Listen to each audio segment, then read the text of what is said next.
Welcome to Cinematic Thoughts, and today we're gonna get straight into House of the Dragon Season 3, Episode 6. All right, G Wayne. That's what I'm talking about. Like this episode, he stepped it up, and I was just so happy because I don't know. In the previous episodes, like you saw him, and he just was kind of, I don't know. To me, he was like Sir Kristen Cole's little lackey a little bit, right?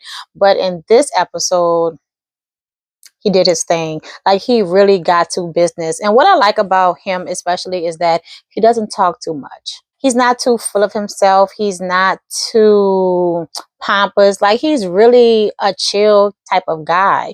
And I really like that because Ormond does too much. Like if it wasn't for G Wayne being literally G Wayne in that moment when Ormond is standing up there and saying, "And here's your grace." Here's your grace, Darren Targaryen. Like if it wasn't for G Wayne knowing like, nah, something ain't right here and paying attention, man, they all would have been got. So it just really goes to show you that sometimes a person who like you want to play with really be the one who will step it up and who's really paying attention, who's on point. Because Armand, he wasn't on point. And I love how we also got to see him interact with Darren. The other episodes, Darren was pretty much kind of just quiet and meek because he is young. But in this episode, you just got to see Darren with his uncle and having that private conversation where it's like, yeah, he is very much so aware of what's going on and he doesn't like what Armand is about and what he's doing. And he really wanted his uncle with him and how he's just basically playing his position. He's just playing to how it goes, play alone and get along with Armand. But obviously there is something that's not right with the guy. And I'm just glad that they finally had a conversation that showed that Darren is aware of that. So I know it's just actors, but Darren, the young man who's playing Darren and Allison, like they look alike. I don't know, like initially in the other episode when he came on the screen, I'm like, damn, they really do favor each other. And I know they're not actually related, but they did a very good job with casting for that role because, man, it's just uncanny. I must say so myself. But back to Gwen. It was perfect timing that Gwen left Sir Kristen Cole. Timing could have not been any better because literally as soon as he left, not too long after, here go Cole, it's a wrap for him. Like it's over. Case is literally closed on Cole. And I just loved how he was shot up with the arrows. Pew! It was beautiful. And it happened so fast. I love that they did give us that so early on and didn't just drag it out. He was dead. It was done. But the fact that he took out Allison's hanky, oh, so sweet. Something I have been getting a little bit more into have been the conversations surrounding race bending. I actually never even heard of that term or knew just exactly what it was. But what race bending is when you take a character who is known to be one race or ethnicity and then they are changed for TV series, etc. With Raina, what is happening that I too do not like is that you took a character. Mind you, I didn't read the book. So I ain't about to fake the funk as if I read the book. I did not. But from what I have been coming into knowledge of is that, okay, in the book, of course, Raina was white and now in the series she's black. But her character, they are merging two characters into one, her character into Nettles. And I don't know what all of that is about, but those are two different people. So how are they merging one person into two? But my thing that I do not care for is how she is being treated and portrayed, regardless of who they're turning her into, because she was Raina. And so Raina was the pretty princess from the book. And a pretty princess with suitors, and she eventually got a pink dragon. Now, since she's black, it just makes it just look and feel different. When you take someone and you do the race bending, and then you completely change so much around their character, where their character is now suffering, their character is now going through all these hardships and things. Now you completely change who this character was in totality. And we can't say that, well, if the character was white in the series, then the same thing probably would happen too. We don't know, because that is not the case. We cannot go with what we do not know. We only have what we do know and what is actually being portrayed and seen. And that's just very unfortunate, because the way that the woman from the Veil slapped the piss out of her, yeah, I really didn't like that. Because at the end of the day, she's a princess. I mean, but I guess now she's not a princess. Now she's Nettles. Then no, it's just very confusing. I don't know why they did that. And she is Damon's daughter. Like, you, Erin, is that her name from the Veil? You were so ready for Damon to be out of your home that you literally threw him all that gold, and it was like, oh, that's all you want? All right, here you go, bye. So now to just be treating his daughter this way, or is now she's not supposed to be his daughter, because now she's Nettles, so now she's something else. See, but we're gonna go with the fact that she's Raina and she's his daughter. But to treat his daughter that way, it's like, would that really be real? Would you have really slapped Damon's daughter like that? Pop across her face. I don't know what was happening in the sound room, but I will say that they found the most crispiest slap sound to give, because I mean, I felt it. I was way at my house. It didn't make no sense for her to even go there to tell her what. I saw my sister, I saw Bayla, and I thought about going. Like, I don't know, what is the point? Like, are they gearing her up for this great type of revenge arc where she come out bussing?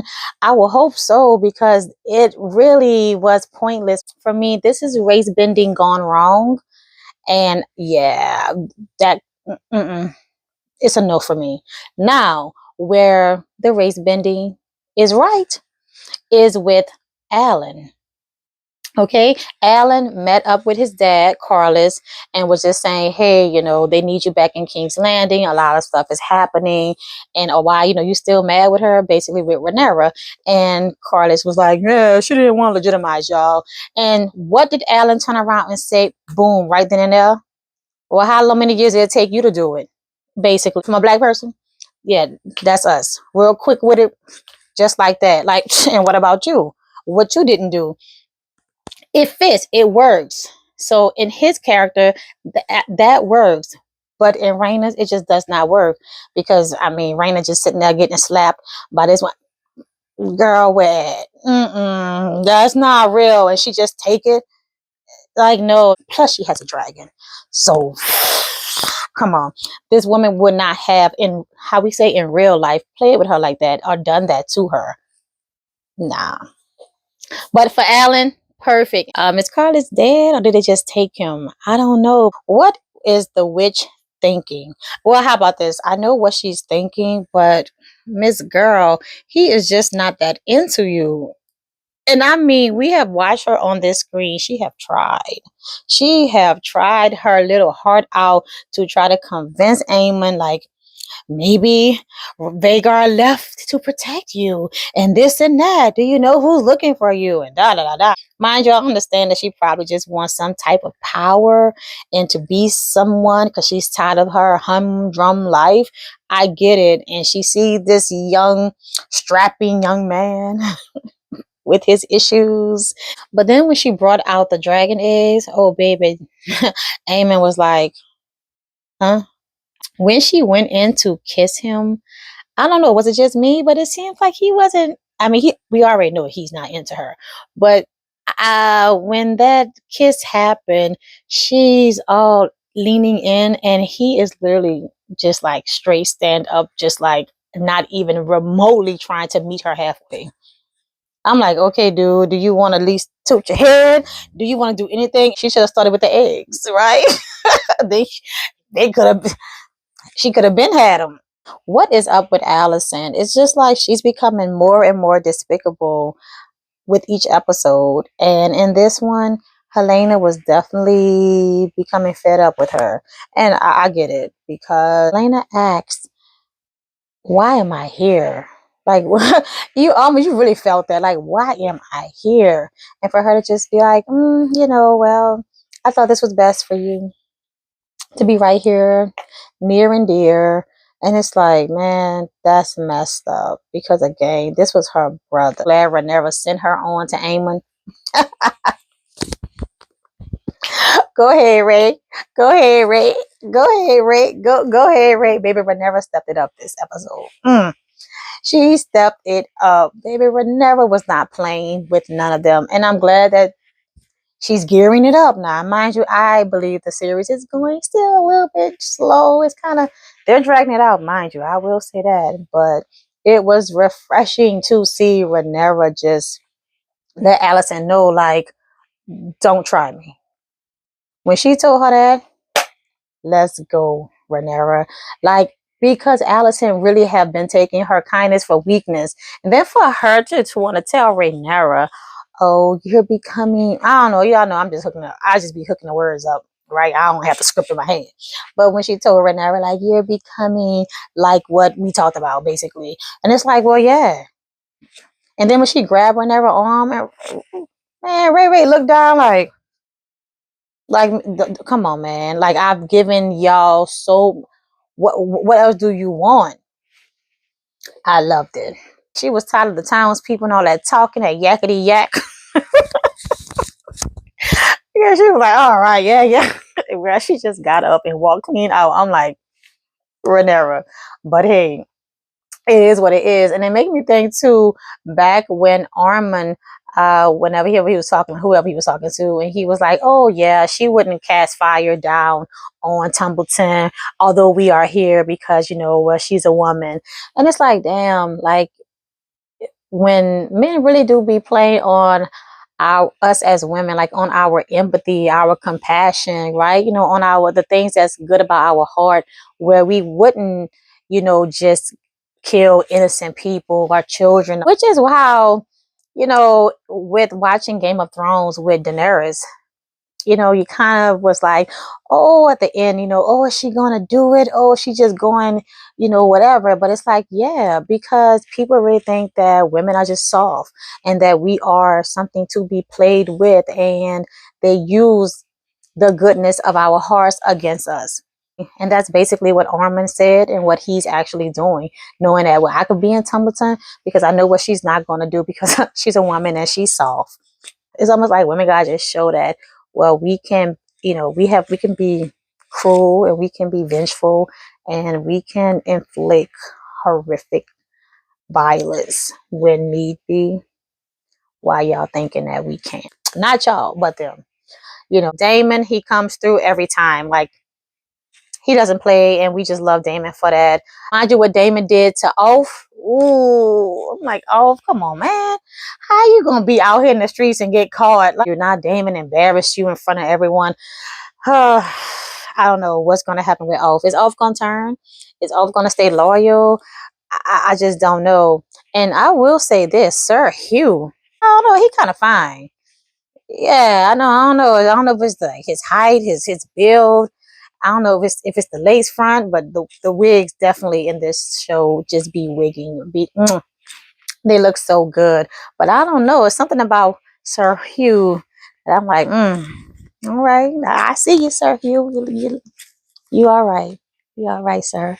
Yes, sir. Please like, comment, and subscribe. And like, y'all talk to me. Like, I want to talk about this series and really get into it. So y'all put me on and tell me what y'all think. Let's have a little convo. All right.